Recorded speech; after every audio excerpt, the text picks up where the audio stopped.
राधे राधे प्यारे भक्तों, प्रकृति ने हमारे शरीर को 5 तत्वों से बनाया, लेकिन कलयुग के इंसानों ने उसमें एक तत्व और अधिक कर दिया, और वह पैसा। पैसों से सब चीजें नहीं खरीदी जा सकती, लेकिन पैसों से बहुत कुछ खरीदा जा सकता है। आज की ये कहानी आपको 5 ऐसी दुर्लभ और महत्वपूर्ण बातें बताएगी, जो यदि आपने स्मरण कर लिया और अपने जीवन में अमल कर लिया, तो वह मनुष्य कभी अपने जीवन में गरीब नहीं रह सकता, कभी उसे धन की कमी नहीं हो सकती। ये 5 बातें आपके जीवन में बहुत काम आने वाली हैं। इस कहानी में एक वृद्ध पक्षी है, जिसने बताया कि आखिर ये गरीबी रूपी अभिशाप हमें क्यों भोगना होता है। तो शुरू करते हैं आज की ये प्यारी सी कहानी। किसी जंगल में एक वृद्ध पक्षी और एक तोता एक ही वृक्ष में रहते थे। उन दोनों के बीच बहुत ही प्रेम था। तोता अक्सर दुनियादारी की बातें वृद्ध पक्षी को सुनाया करता था। जब भी तोते का मन नहीं लगता था, तो वह वृद्ध पक्षी से कहता था कि आज मुझे अच्छा नहीं लग रहा, कोई ऐसी कहानी सुनाओ जिससे मेरे मन को शांति मिले और कुछ ज्ञान प्राप्त हो। ऐसी कहानी सुनाओ जिससे दुनिया के लोग कुछ सीख सकें, क्योंकि ज्ञानी का धर्म है कि वह अपने ज्ञान से लोगों का भला करे, उनका मार्गदर्शन करे, उन्हें मुश्किल वक्त से निकलने का रास्ता बताए। तब वृद्ध पक्षी कहती है, हे तोता, मैं तुम्हें बहुत अच्छी कहानी सुनाती हूं। ये कहानी लोगों की गरीबी मिटा देगी, लोगों को धनवान बना देगी। तुम इस कहानी को ध्यान देकर सुनना। तब वृद्ध पक्षी तोते को एक बहुत ही ज्ञानवर्धक कहानी सुनाती है। वृद्ध पक्षी कहती है कि प्राचीन समय की बात है, किसी नगर में एक गरीब महिला रहती थी। उस गरीब महिला के 6 बेटे थे। वह महिला इतनी गरीब थी कि 2 वक्त की रोटी भी उसे ठीक से नसीब नहीं होती थी। उसका और उसके बेटों का कभी ठीक से पेट नहीं भर पाता था। उसने अपने जीवन में कभी अच्छे वस्त्र नहीं देखे थे, कभी अच्छा भोजन नहीं देखा था। वह गरीब महिला अपने बेटों के साथ एक साहूकार के यहाँ नौकरी किया करती थी, और साहूकार उसे नौकरी के बदले में प्रतिदिन 3 पाइजो दिया करता था। वह 3 पाइजो के दाने अपने घर लेकर आती थी, तब कहीं जाकर अपने लिए भोजन बना पाती थी। लेकिन उन 3 पाइजो से जो भोजन बनता था, उससे उस गरीब महिला और उसके बेटों का कभी पेट नहीं भर पाता था, क्योंकि उसका परिवार बहुत विशाल था। परिवार के अधिकतर लोग भूखे रह जाते थे। वह महिला पढ़ी लिखी तो थी नहीं, और ना ही वह कभी अपने बेटों को पढ़ा पाई थी, इसलिए कहीं ढंग का काम भी नहीं मिलता था। पेट पालने के लिए वो और उसके बेटे साहूकार के यहाँ काम करने चले जाते थे। साहूकार की मजदूरी ही उसकी जीविका का एकमात्र साधन थी। साहूकार भी बहुत चालाक आदमी था। वह जानता था कि इन अनपढ़ लोगों को कोई काम नहीं देगा, और ना ही इनके घर की स्थिति इतनी अच्छी है कि ये बैठकर खा सके। इसलिए वह काम के बदले में केवल 3 पाइजो देकर ही उन्हें बहलाया करता था। संसार में आपकी कमजोरी का फायदा उठाने वाले बहुत बैठे हैं। जैसे बिल में रहने वाले मेंढक और छोटे छोटे जीवों को सांप खा जाता है, उसी तरह विरोध न करने वाले और कमजोर लोगों को धूर्त और चालाक लोग खा जाते हैं।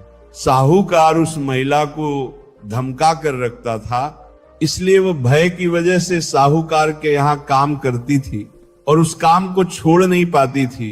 दिन भर काम करने के बाद भी उनका कभी ठीक से पेट नहीं भर पाता था। एक समय की बात है, वह गरीब महिला शाम के समय अपने चूल्हे में लकड़ी जला रही थी। वह भोजन बनाने की तैयारी कर रही थी। तभी वो क्या देखती है कि पड़ोस में रहने वाली एक वृद्ध माता उसके पास आती है और कहती है, अरे बेटी, तुम रोज इसी तरह सा हुकार के यहाँ काम करके घर आती हो और शाम को भोजन बनाकर खाती हो और सुबह फिर जल्दी साहूकार के यहाँ काम पर चली जाती हो। तुम एक काम क्यों नहीं करती? तुम्हारे 6 बेटे हैं, तुम इनमें से किसी एक बेटे का विवाह क्यों नहीं कर देती?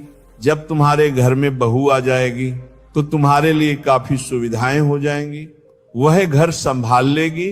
उस वृद्ध माता को यह मालूम नहीं था कि उस महिला के ज्येष्ठ बेटे का विवाह पहले ही हो चुका था।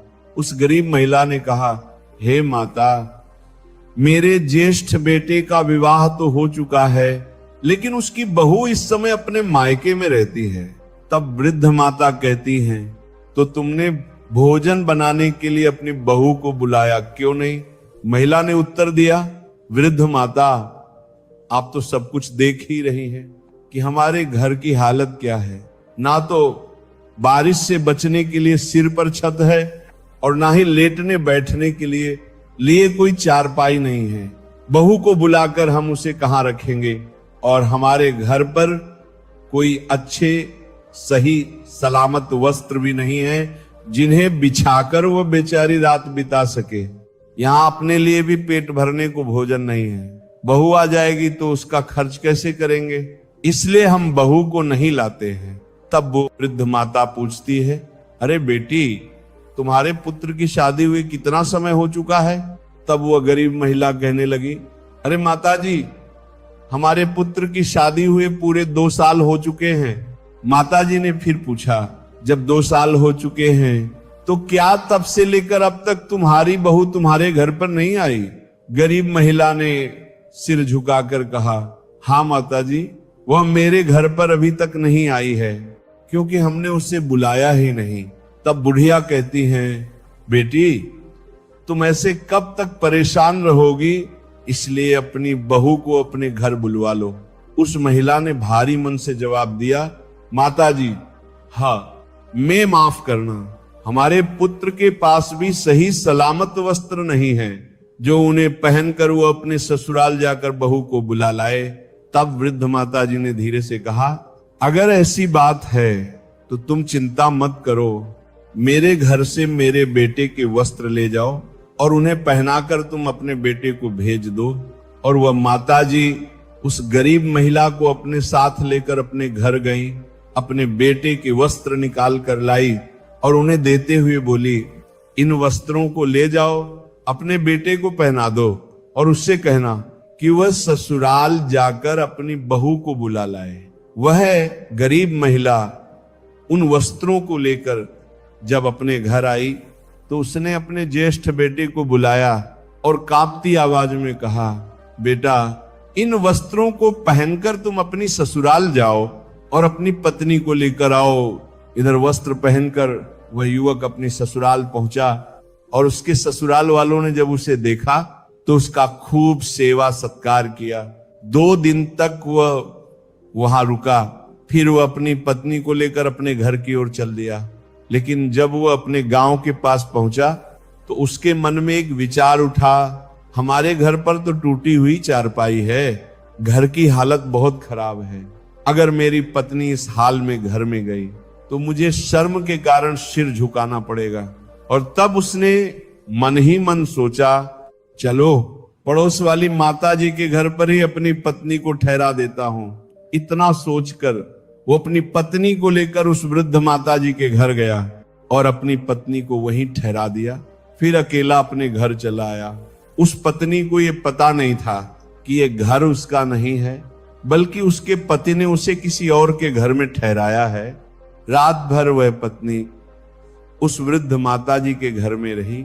घर बहुत अच्छा बना हुआ था। वह समझ रही थी कि यही उसका ससुराल है, लेकिन एक बात उसे बार बार परेशान कर रही थी कि उसका पति उसे यहां छोड़कर कहा, वो चला गया। सुबह हुई, इधर गरीब महिला अपने बेटों के साथ साहूकार के यहां मजदूरी करने चली गई और उधर वृद्ध माताजी सोचने लगी, वह युवक अपनी पत्नी को यहां छोड़कर गया था, लेकिन अब तक उसे लेने क्यों नहीं आया? 2 दिन तक माताजी ने इंतजार किया। जब वह नहीं आया तो माताजी ने मन में कहा, चलो मैं ही इस बहू को उसके घर पहुंचा देती हूं। और माताजी ने बहू से कहा, अरे बहू, लगता है तुम्हारा पति तुम्हें लेने नहीं आएगा, चलो मैं ही तुम्हें तुम्हारी ससुराल ले चलती हूं। माताजी की बात सुनकर वह बहू एकदम चौंक गई और बोली, ससुराल?